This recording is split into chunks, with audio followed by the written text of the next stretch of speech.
Agora, quem é tri, hein? Quem será tri? O novo PAC. R$1 trilhão até 2026.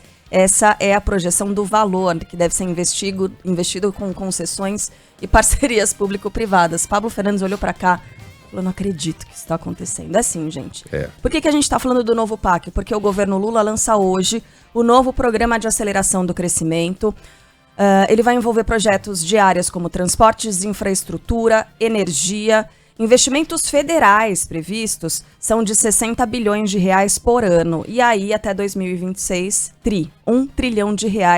O anúncio deve ser feito no Rio de Janeiro e agora a gente acompanha as informações com Luana Bernardes. O presidente Lula vai lançar hoje o novo Programa de Aceleração do Crescimento. A cerimônia está marcada para as 10 horas da manhã no Teatro Municipal do Rio, no centro da cidade. Uma das marcas dos mandatos do PT, o PAC foi lançado em 2007 e reúne uma série de obras de infraestrutura. Nessa nova versão, a previsão é de um investimento de R$240 bilhões até 2026.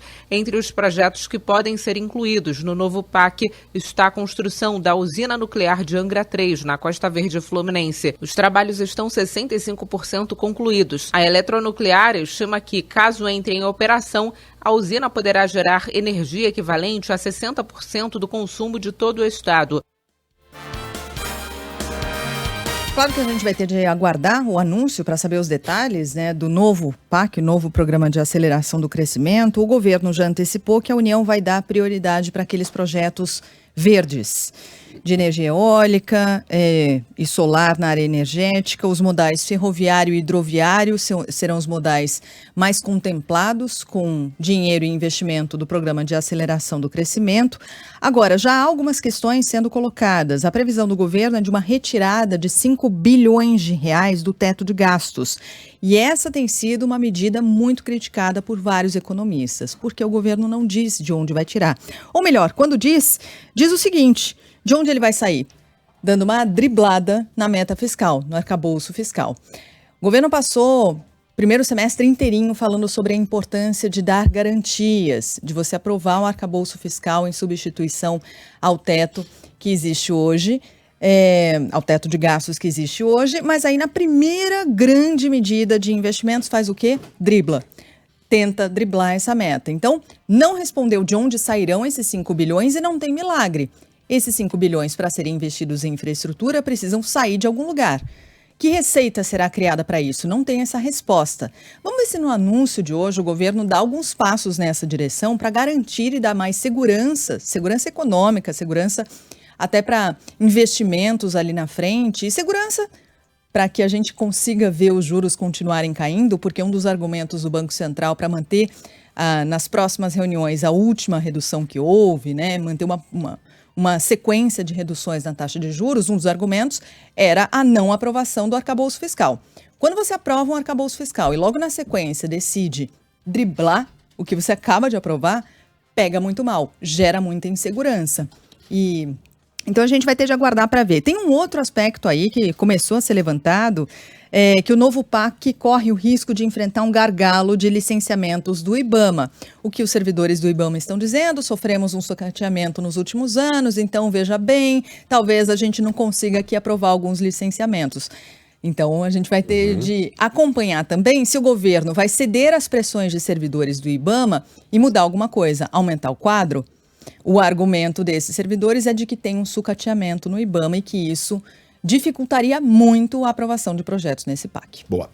E uma nova medida vai limitar os voos no aeroporto Santos Dumont, no Rio de Janeiro, e transferir pousos e decolagens para o Galeão. José Paulo Sobral. Os voos com origem ou destino do Santos Dumont só poderão ser domésticos e com até 400 quilômetros de distância. A medida anunciada nesta quinta-feira pelo governo federal entra em vigor no dia 2 de janeiro. A resolução do Conselho de Aviação Civil limita a operação do terminal às rotas para São Paulo, Belo Horizonte e Vitória, com exceção de Guarulhos e Confins. O objetivo é aumentar o fluxo de passageiros no Aeroporto Internacional do Rio, o Galeão. A medida vai ao encontro do que pleiteava agradavam a prefeitura e o governo do estado do Rio, mas desagradou o prefeito Guti da cidade de Guarulhos, que ameaça ir à justiça contra a decisão. Ele disse que a medida traria impactos negativos para o aeroporto de São Paulo. Já Eduardo Paes foi às redes sociais e disse que os estrangeiros que desejam vir ao Rio têm o direito de voar direto para o Galeão. E aí a gente tá vendo o início de uma briga entre prefeitos, né? Porque há esta notícia, a Concrase, de que a Guarulhos poderia a justiça se Lula restringir os voos no Rio de Janeiro, e é o que vai acontecer. O Eduardo Paes, prefeito do Rio, escreveu no Twitter, ou no X: Prefeito Guti, por que esta bronca? Sempre soubemos que São Paulo é o principal hub internacional. Mas aqueles que desejam vir ao Rio de Janeiro, ou ao Rio do exterior, ele escreveu, não sei porquê, têm o direito de voar direto para o Galeão. Será que tem mais gringo querendo vir para o Rio do que para aí? Imagina! E aí emoji de bonequinho intrigado. E aí foi lá e escreveu de novo. Para aqueles que não estavam entendendo os motivos da nossa briga pelo Galeão, essa manifestação do prefeito da linda cidade de Guarulhos, o Eduardo Paes aqui quis separar prefeito e cidade, né? Maricá feelings, mostra bem o nível de sacanagem que estavam fazendo com o Rio. O Brasil é maior que isso. Nenhum lugar precisa crescer com a desgraça alheia. Infelizmente o jogo é pesado, mas o Rio é maior que isso e é de todos os brasileiros. Bom, vamos abordar uma outra questão, né, econômica. O Banco Central deve apresentar em até 90 dias a proposta para extinguir o chamado rotativo do cartão de crédito. A informação foi divulgada ontem pelo presidente do Banco Central, Roberto Campos Neto, que foi ouvido no Senado. Segundo ele, a ideia é enviar a dívida automaticamente para um parcelamento com juros de até 9% ao mês. Atualmente, a taxa do rotativo é de mais de 400% ao ano. De acordo com o Roberto Campos Neto, é preciso rever as compras parceladas feitas nos cartões. Uma inadimplência no rotativo de 52%, não tem nenhuma inadimplência nem parecido em nenhum outro lugar do mundo que eu tenha olhado, né, no cartão de crédito, e uma taxa que hoje está em 454%, o último dado que eu tenho, né. A gente tem 90 dias para apresentar uma solução, e a solução está se encaminhando para que não tenha mais rotativo, que o crédito vai direto para um parcelamento, que seja uma taxa ao redor de 9%, ou seja, você extingue o rotativo, quem não paga o cartão vai direto para um parcelamento ao redor de 9%, e a gente cria algum tipo de tarifa, né, para desincentivar esse financiamento, vamos dizer assim, parcelamento sem juros tão longo. Não é proibir o parcelamento sem juros, é simplesmente tentar fazer com que eles fiquem um pouco mais disciplinados de uma forma bem faseada para não afetar o consumo. Outra alternativa, segundo o presidente do Banco Central, Bom, na verdade, o Roberto Campos Neto admitiu que o parcelamento sem juros no cartão ajuda o varejo brasileiro, mas a prática não é tão comum assim fora daqui. Características muito diferentes no Brasil. A gente tem um parcelado sem juros que ajuda muito o comércio, ajuda muito a atividade, mas que tem aumentado muito o número de parcelas, de 3 para 5, para 7, para 9, para 11. Hoje o prazo médio são 13 parcelas, então é como se você fizesse um financiamento de longo prazo sem juros, né? A pessoa que toma a decisão de dar os juros não é a mesma que paga pelo risco, isso gera uma assimetria. E a gente também teve um aumento de número de cartões bastante grande. Os bancos e novos entrantes e varejistas acabaram usando o cartão de crédito como um instrumento de fidelizar o cliente. Outra alternativa, aí sim, segundo o presidente do Banco Central, seria limitar os juros cobrados no rotativo. Né? Seria uma alternativa, mas de acordo com ele, a medida poderia prejudicar quem mais precisa. Uma outra alternativa seria simplesmente limitar os juros de cartão. O problema de limitar os juros de cartão é que os bancos provavelmente iam retirar os cartões de circulação, porque para as pessoas que têm mais risco, os bancos não ofereceriam aquele cartão devido a uma relação de custo de risco-retorno ineficiente. Quem mais tá vendo? E quem mais precisa do dinheiro? Não, do cartão, né? No caso, quem aluga o dinheiro jamais vai ver essas taxas caírem tanto assim, né? Para mestre em educação financeira, Cíntia Sena, a extinção do rotativo pode aliviar a inadimplência, mas não será capaz de evitar que brasileiros tenham dificuldades para lidar com os parcelamentos. A gente sempre tem que lembrar que é uma medida que vem trabalhar no efeito, porém a gente ainda não consegue trabalhar na causa de fato, que é a liberação de diversos créditos que a gente tem hoje, o número de cartões que estão disponíveis, e as pessoas ainda realmente não sabem usar essa ferramenta. Então a gente precisa ir um pouquinho mais na base, que a gente chama até da própria educação financeira. Educação é base de praticamente tudo, né? Todo problema que a gente tem, se você responder qual é a solução, educação, você vai estar pelo menos 50% certo. Mas ainda assim tem muita, por exemplo, na saúde, a gente sabe o que faz mal, né? As pessoas, elas estão mais educadas, mas nem por isso elas deixam de fazer essas coisas e acabam adoecendo. Na questão financeira, talvez seja assim também, mas as pessoas de fato não têm educação. A gente precisava investir nisso, né? Colocar na nossa educação básica, ensinar crianças. A gente evoluiu bastante nesse sentido, mas na nossa geração, não tinha nada disso, né? Ninguém ensinou a gente a lidar direito. Não sei vocês, mas eu tive muita dificuldade com isso, porque os meus pais também não foram ensinados. Então acaba virando uma bola de neve, né? Assim como a dívida do cartão de crédito. Proposta do Banco Central vai ser construída com o Ministério da Fazenda. Deputado Elmar Nascimento, relator do projeto, também da lei do desenrola na Câmara. Então, é uma ação conjunta. Exatamente. Né? A gente vai conversar logo mais ali pertinho das 9 da manhã com a Juliana Rosa, nossa colunista de economia, para entender melhor, até porque há muitas dúvidas em torno de como ficaria a partir dessa mudança. Um aspecto que já está muito claro é que você acaba com um pagamento mínimo do cartão de crédito, né? Hoje você tem essa possibilidade, paga o mínimo e aí vai acumulando essa dívida aí para ali na frente fazer o parcelamento dessa dívida. Acaba com o mínimo e já entra no parcelamento imediatamente com uma queda nos juros, é a ideia dessa mudança. Mas a gente vai conversar já com a Juliana Rosa para entender e tirar dúvidas também, se você tem alguma sobre isso. Definições de educação financeira. O Rod, nosso ouvinte, mandou: eu aprendi a preencher cheque na segunda série. Ó. É mesmo? É um conhecimento que, infelizmente... super útil atualmente. Aqui você coloca, aqui você escreve por extenso, aqui você assina. Tem muita gente que mantém talão de cheque em casa. Sim. E as máquinas que cospem lá folhas de cheque ainda existem nos bancos.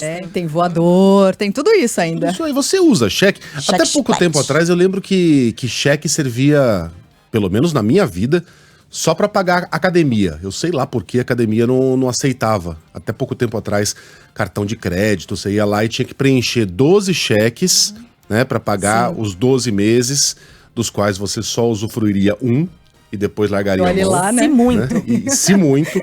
Mas por algum motivo os caras exigiam mesmo as 12 folhinhas. Hoje eu não sei mais. Dentista, eu sou dentista e aceito cheque. Tem uma pequena indústria e também sim, aceito. Mas o que há hoje em dia em que o cheque é necessário?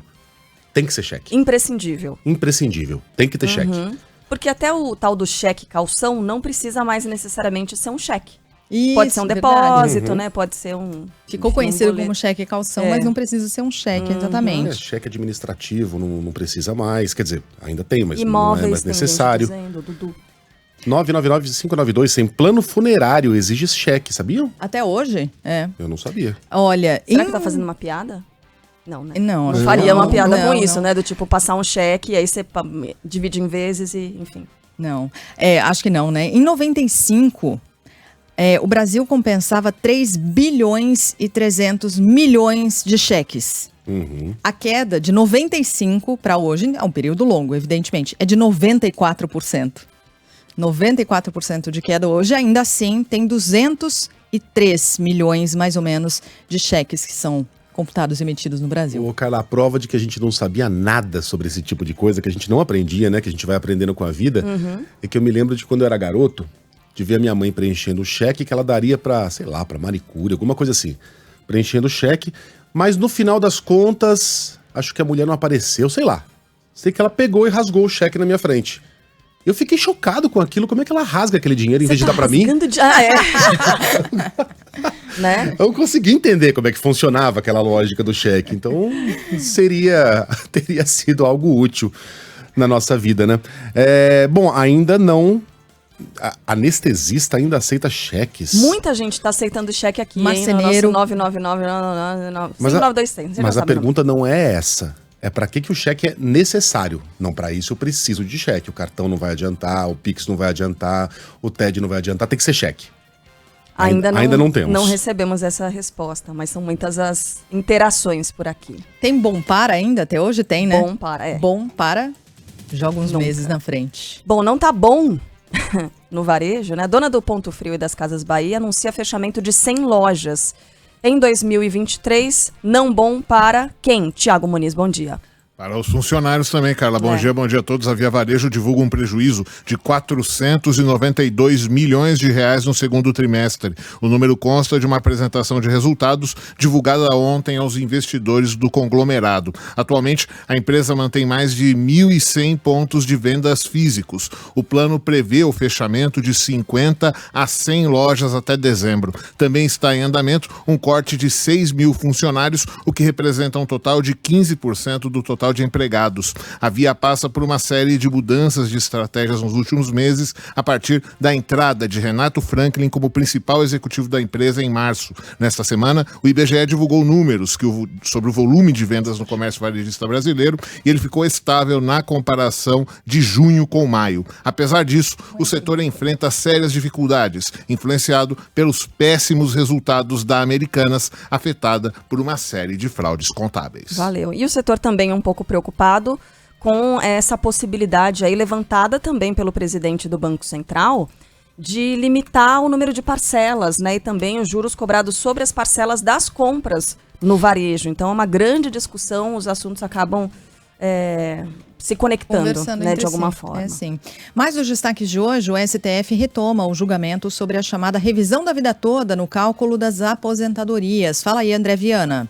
O Supremo Tribunal Federal começou a julgar hoje um recurso sobre a chamada revisão da vida toda da aposentadoria. A revisão da vida toda, aprovada em dezembro do ano passado pela Casa, é o recálculo da média salarial para a aposentadoria, incluindo os valores recebidos antes da implantação do Plano Real, em 1994. O que será julgado a partir desta sexta-feira é um recurso apresentado pelo INSS, que solicita que somente quem começou a receber a aposentadoria nos últimos 10 anos possa pedir a revisão. Além disso, o órgão também pede para que não precise pagar atrasados anteriores a 13 de abril deste ano, data em que a decisão do STF foi publicada. No mês passado, o ministro Alexandre de Moraes, relator do caso, suspendeu todos os processos que tramitam envolvendo a revisão da vida toda até que a votação seja terminada. Ao abrir o plenário virtual, o magistrado votou para atender parcialmente aos pedidos do INSS, propondo que a decisão da Corte não afete benefícios previdenciários já extintos ou parcelas quitadas e já pagas em decisões judiciais. Os outros ministros têm até o dia 21 deste mês para lançar os votos.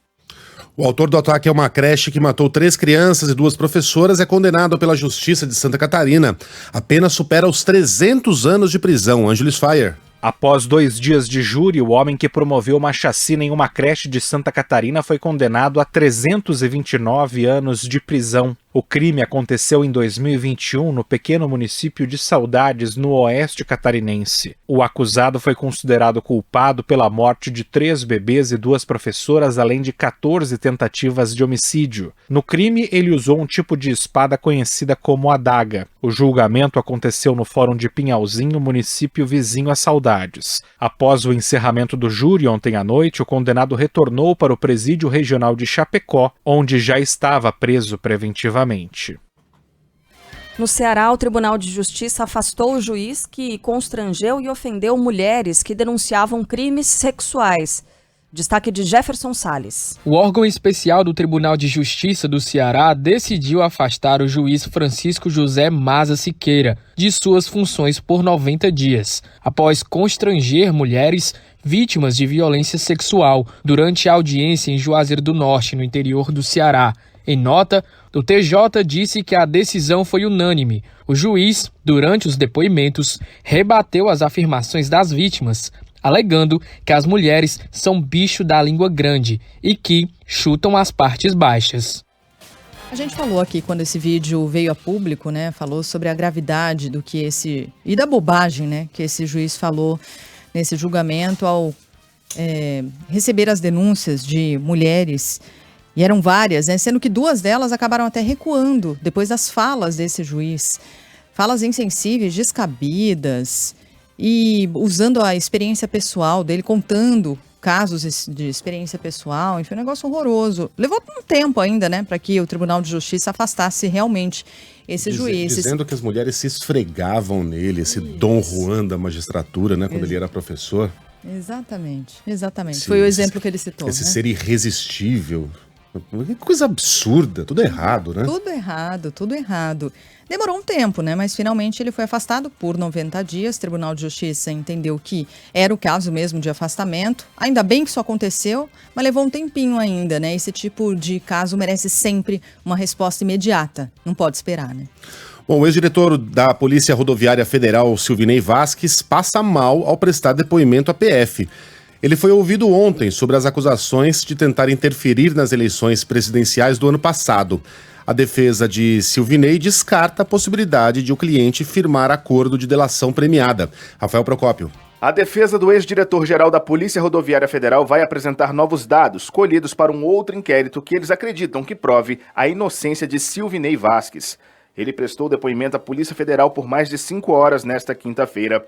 Silvinei chegou a passar mal por conta de uma crise de ansiedade e precisou ser atendido durante os esclarecimentos. Para o advogado de defesa, Eduardo Nostrani, a partir do momento que essas informações forem adicionadas ao processo, não haverá motivos para manter o ex-diretor na prisão. Mas assim, teve um detalhe muito importante, que faz quanto tempo, doutor Marcelo? 2 meses, nós juntamos mais de 300 documentos em outro inquérito e esses documentos não foram juntados, não chegaram ao conhecimento do delegado. Mas a gente tem a certeza, a defesa tem certeza, que se ele tivesse acesso a esses documentos, ele não pediria essa prisão preventiva. O advogado também negou qualquer possibilidade de delação premiada. Não, foi oferecido porque é o seguinte, e também nunca aceitaria, porque, como eu falei, a delação premiada é para criminoso. Ele é uma pessoa do bem, ele é um herói nacional. Silvinei foi detido em Florianópolis e levado para Brasília ainda na quarta-feira. Segundo as investigações, ele e outros integrantes do órgão direcionaram recursos humanos e materiais para dificultar o trânsito de eleitores de Lula no segundo turno. A Polícia Federal apurou que o efetivo utilizado em operações foi muito maior na região Nordeste, onde o petista teve mais votos.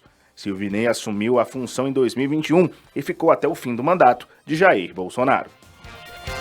Bom, na ocasião da prisão, anteontem, quando a gente recebeu a notícia, né, mais ou menos nesse horário ali pelas 6h40, a Sheila perguntou pro João Pedro Mello, mas quais são as provas que embasam essa prisão, quais são os indícios, eles têm de ser muito fortes.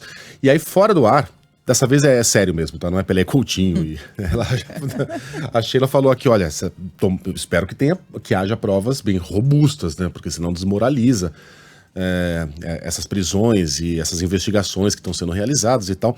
Bom, a prisão do Silvinei está sendo bastante questionada por juristas e por pessoas ligadas ao direito. Por quê? Porque ela se baseia basicamente em uma hipótese. Na hipótese de que Silvinei ainda tenha alguma influência sobre a Polícia Rodoviária Federal e que, portanto, ele poderia exercer essa influência para atrapalhar as investigações, né? Ou seja, obstruir as investigações que envolvem ele próprio. O texto do Alexandre de Moraes fala exatamente nisso. A efetividade das inúmeras e necessárias oitivas de agentes da Polícia Rodoviária Federal sobre eventual determinação de Silvinei Vasquez, então diretor-geral da PRF, para a realização de policiamento direcionado, pode ser prejudicada pela manutenção de liberdade do investigado, conforme já ressaltado anteriormente na representação da Polícia Federal, cujo trecho, pela importância, se repete. Enfim, basicamente o que ele está dizendo é: Silvinei pode ter alguma influência, mas ele não tem uma ligação telefônica, ele não tem uma troca de mensagens, ele não tem um elemento concreto de que Silvinei estaria tentando exercer essa influência e muito menos de maneira bem sucedida, né? Então tem muita gente criticando essa prisão. Por que ela pode ter ocorrido? A resposta pode estar num podcast que, aliás, eu recomendo, chamado Alexandre, que foi lançado pela revista Piauí. Você vai encontrar aí no Spotify, nos principais tocadores. Eles já soltaram 2 capítulos. A Thais Bilenque, tá certo, né? Bilenque. Thais Bilenque. É a autora do podcast. Já soltou 2 capítulos curtos, 30 minutos, que tenta entender melhor esse personagem que é tão relevante, né?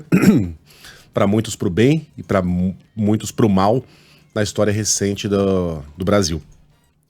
E o podcast começa exatamente com esse episódio aí das operações da Polícia Rodoviária Federal no dia do segundo turno da eleição. E aí conta que o Alexandre de Moraes, já muito pressionado, né, pelo PT para que tomasse alguma iniciativa, ele então presidente do TSE, para que adiasse o horário da votação. Ele não queria fazer isso de jeito nenhum, porque abriria uma porta muito perigosa, né, para contestação das eleições.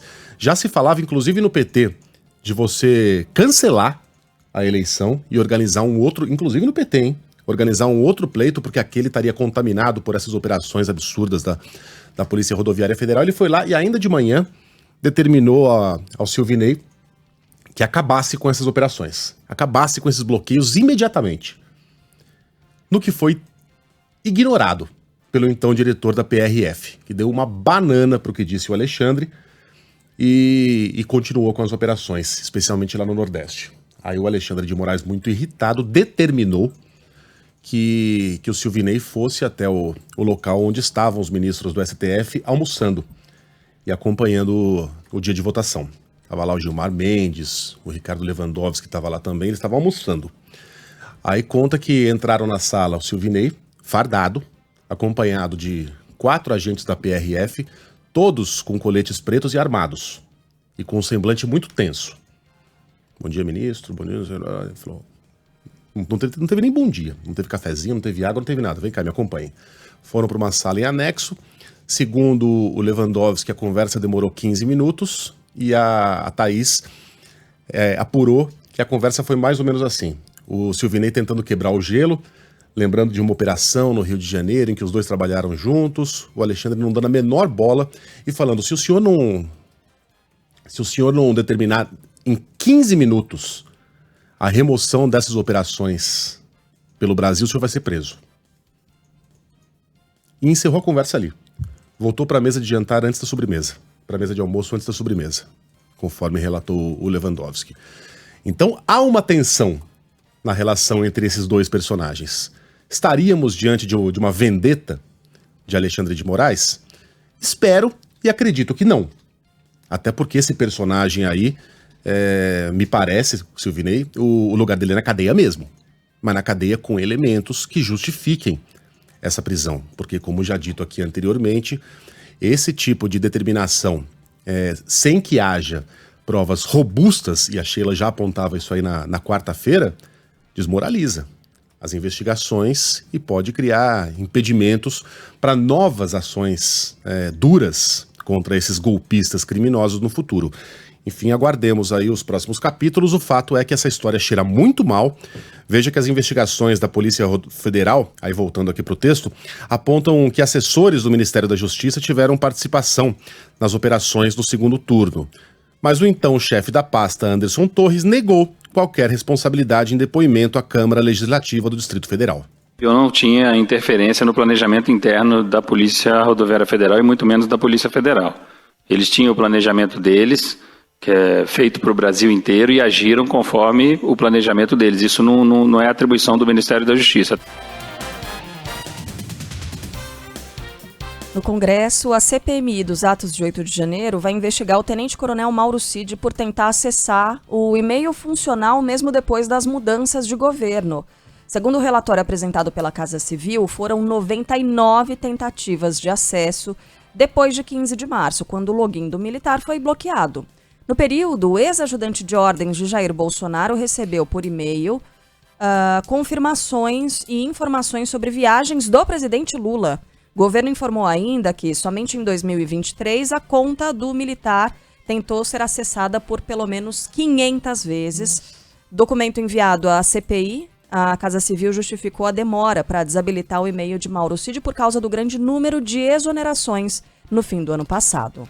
O Equador convoca o FBI para ajudar nas investigações do assassinato do candidato à presidência Fernando Villavicencio. O ataque aconteceu na última quarta-feira durante um comício em Quito e foi reivindicado pela facção criminosa Los Lobos. Fernando Villavicencio foi atingido por 3 tiros na cabeça. Fala aí, Arthur Coelho.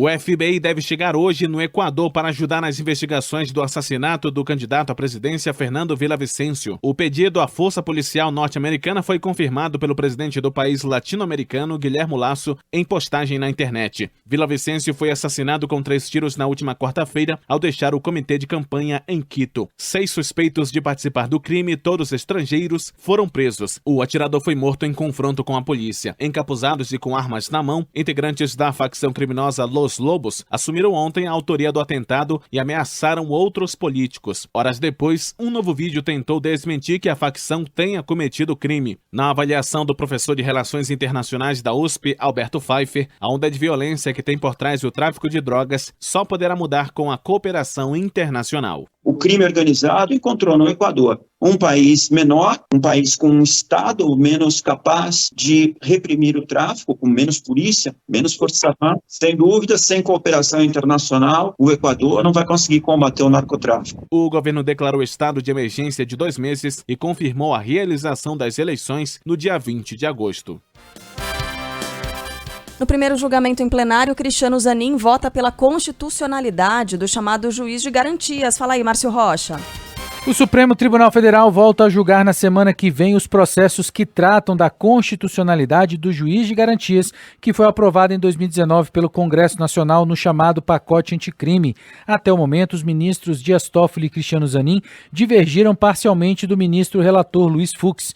No voto que apresentou em junho deste ano, Fux defendeu que o trecho da lei que trata da medida invadiu a competência do Poder Judiciário, que é o responsável por apresentar projetos que alteram a organização da Justiça. Por isso, propôs derrubar a obrigatoriedade do juiz de garantias e deixar a decisão a cargo de cada tribunal do país. No entanto, Toffoli defendeu que a medida deve ser obrigatória, apresentou um prazo de 12 meses, prorrogável por mais 12, para que a implementação seja feita. No primeiro voto que apresentou como integrante do plenário do Supremo, Cristiano Zanin afirmou que está convicto da necessidade da implementação da medida, que ela pode tornar o sistema penal brasileiro mais justo e efetivamente mudar o rumo da justiça brasileira. Pois ao garantir à população brasileira maior probabilidade de julgamentos imparciais e independentes, permite-se que o sistema penal seja potencialmente mais justo. A implementação do juiz das garantias também poderá auxiliar no combate às injustiças e preconceitos sociais e raciais que, lamentavelmente, se fazem presentes no sistema de justiça. Vamos fazer contato agora com Minas Gerais. A polícia de Minas tenta identificar os bandidos que roubaram a bicicleta de uma mulher que teve um mal súbito em Belo Horizonte. Tem mais informações agora com a Luciana Viana. Uma criança de 3 anos é encontrada abandonada em casa na região norte de Belo Horizonte. Ela estaria sozinha desde o sumiço da mãe, há 2 dias. Uma mulher de 25 anos que morreu após passar mal enquanto pedalava em uma das ruas do bairro. O caso chamou atenção porque mesmo caída e desacordada, ela teve a bicicleta e o casaco furtados por um suspeito que estava em companhia de outro homem. Outras pessoas prestaram socorro, mas a mulher não resistiu e morreu ali mesmo no local. A Polícia Civil apura as causas da morte e tenta identificar a dupla que sequer prestou socorro à mulher. A criança foi conduzida para o Conselho Tutelar e tenta identificar e localizar parentes da mulher. Para quem não está vendo as imagens, a mulher pedalando, parece tá tudo bem. E aí ela se desequilibra porque passou mal, cai no chão e em questão de menos de 1 segundo, esse cara com uma mochila já aparece correndo, aparentemente para ajudar a mulher, mas que nada. Pega a bicicleta, sai pedalando e deixa a mulher literalmente no meio da rua. Nem na calçada ela tava na rua ali onde passam os carros. É de uma desumanidade inacreditável, indescritível, mas reflete um certo espírito dos tempos e reflete um certo Brasil de 2023 em que a gente tem falado bastante disso, tem descambado para uma espécie de... como é que eu vou dizer? De selva, de cada um por si. Um tentando devorar o outro, todos contra todos, sem confiança, sem humanidade, sem respeito pela vida e pelo próximo. Opa, uma mulher passou mal e caiu ali, tem uma bicicleta do lado dela, deixa eu pegar essa bicicleta, levar embora e dane-se o que está acontecendo com essa mulher. É assustador. Na mesma Minas Gerais, em que recentemente uma mulher foi em BH, né? Foi em BH. Largada na calçada por um motorista de aplicativo, depois de ter sido colocada pelos amigos, desacordada num carro, ela leva ela para casa e largada, tendo sido colocada nos ombros por um homem que a levou para um lugar ermo para estuprá-la. É uma ausência de humanidade, uma selva, um país em que as pessoas parece que esqueceram o que significa o viver em comunidade, né? O que significa sociedade. Uhum. Né? Todo mundo querendo se dar bem em cima do outro, não importa os métodos, não importam os meios, é assustador, né? A maneira com que a gente tem vivido e as notícias que a gente tem sido obrigado a dar ultimamente. Bom, tem destaque internacional e é assustador também o que está acontecendo no Havaí, né? Chega a 55 o número de mortos nos incêndios florestais que atingem o Havaí nos Estados Unidos. As chamas tomaram conta principalmente da ilha de Maui, a segunda maior do estado. Até agora, 11 mil pessoas estão desabrigadas, cerca de 20 pessoas sofreram queimaduras graves e, em alguns casos, moradores e turistas chegaram a entrar no mar para escapar da fumaça e do fogo até serem resgatados pela guarda costeira. Os helicópteros militares que auxiliam os bombeiros já utilizaram mais de 600 mil litros de água para combater os incêndios. O fogo começou na madrugada da última terça-feira, se espalhou rapidamente por causa do vento forte do furacão Dora, que deixou carros e casas destruídos. Quem está acompanhando pela live também vê as cenas de destruição. Já na Coreia do Sul, a passagem de uma tempestade tropical já forçou mais de 14 mil moradores a saírem de casa às pressas. As autoridades confirmaram até aqui a morte de uma mulher, uma idosa. Uma outra pessoa está desaparecida. Um fenômeno que provocou ventos de quase 130 km por hora, tempestade, alagamentos, quase 500 viagens de trem suspensas, mais de 350 voos que tiveram de ser cancelados. Nos últimos dias a gente falou também sobre aquele acampamento que estava rolando na Coreia do Sul, um evento grande, um evento mundial de escoteiros, né, Cá? A gente falou disso aqui, tinha até brasileiro, inclusive, lá. Dezenas de milhares de jovens que tiveram de ser retirados de onde estavam, desse acampamento na Coreia do Sul, para saírem do caminho desse tufão. E tiveram de se abrigar em outro lugar. Então são essas notícias aqui que chegam com a atualização da Coreia do Sul, com uma pessoa que morreu e outra que continua desaparecida. Bom, já a gente vai falar de Paul McCartney, que tem uma apresentação extra prevista para São Paulo, porque ingressos se esgotaram. A gente estava nessa discussão, né? O Megali falou, nossa, olha, tem datas aí entre uma apresentação e outra, hein? Tá com cara de show extra. Entre São Paulo e Rio eram 7 dias. Aí eu falei para ele, mas Megali, ele tem 81 anos, às vezes é para levar mais numa... É nada, é para vender mais mesmo. Já a gente fala sobre essa apresentação extra. Quem não vai ter apresentação extra é o Flamengo. Tudo isso foi para fazer o link. Hoje tá, né? De links. Flamengo perde, dá adeus à Libertadores. Fala aí, Vinícius Calisto. A delegação do Flamengo é recebida sob protesto de torcedores no Aeroporto Internacional Tom Jobim após eliminação na Libertadores da América. O rubro-negro perdeu por 3-1 para o Olímpia do Paraguai. A manifestação começou antes mesmo de jogadores e comissão técnica desembarcarem e aumentou quando os atletas caminhavam até o ônibus. Alguns torcedores chegaram a arremessar latas e outros objetos em direção à delegação e houve confusão com a PM, que precisou utilizar gás de pimenta para dispersar o tumulto. O ônibus chegou a demorar a sair porque os torcedores cercaram o veículo. A PM precisou usar novamente spray de pimenta para que o coletivo pudesse seguir viagem. O Flamengo volta a campo no próximo domingo contra o São Paulo pelo Campeonato Brasileiro no Maracanã.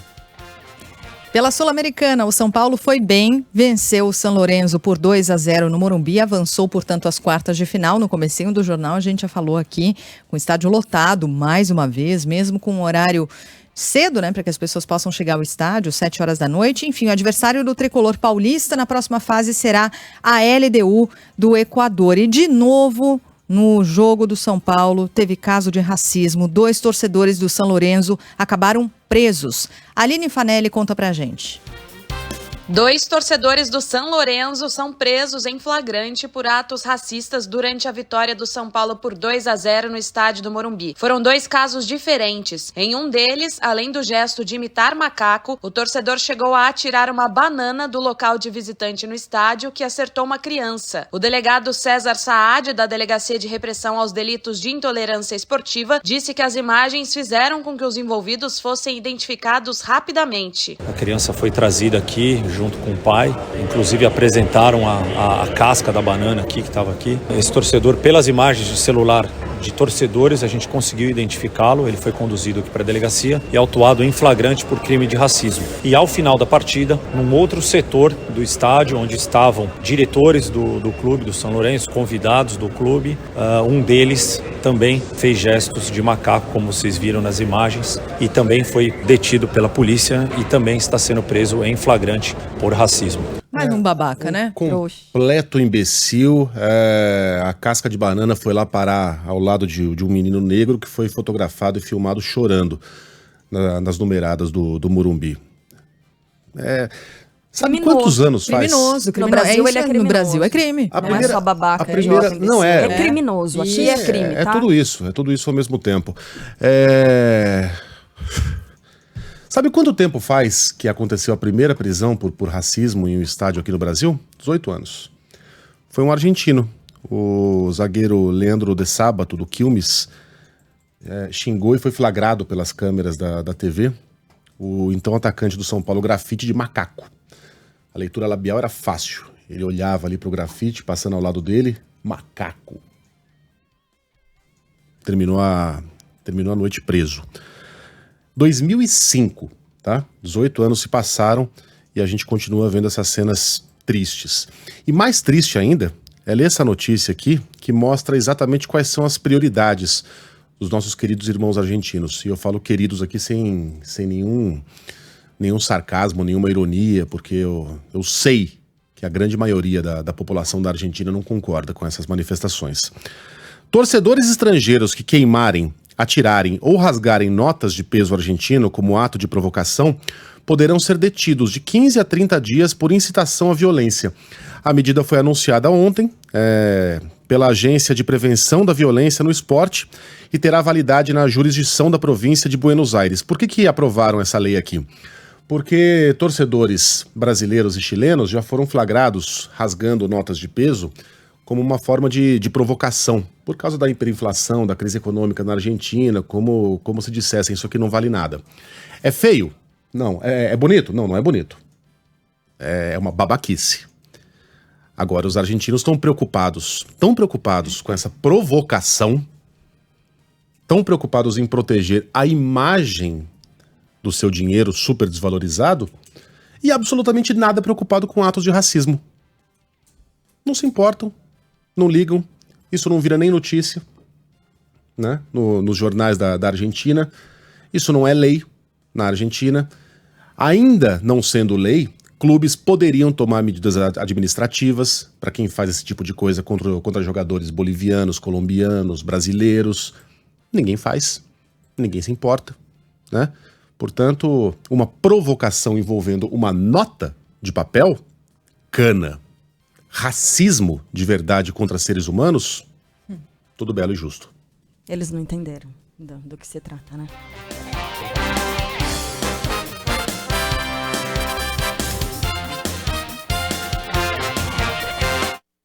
Tem mulher na área, na Band News FM. Oferecimento Visa, apoiando mulheres no esporte há mais de 20 anos. Escolha jogar com ela. A Suécia bate o Japão por 2-1, vai às semifinais da Copa do Mundo Feminina de Futebol. Agora, as suecas vão enfrentar a Espanha, que ontem bateu a Holanda também por 2-1. Amanhã, Inglaterra e Colômbia, Austrália e França decidem as 2 últimas vagas nas semifinais. O Sheila falou, né, faltou falar aqui rapidinho, Sul-Americana, confronto brasileiro das oitavas de final, o América Mineiro se deu bem e garantiu vaga também nas quartas de final da Sul-Americana.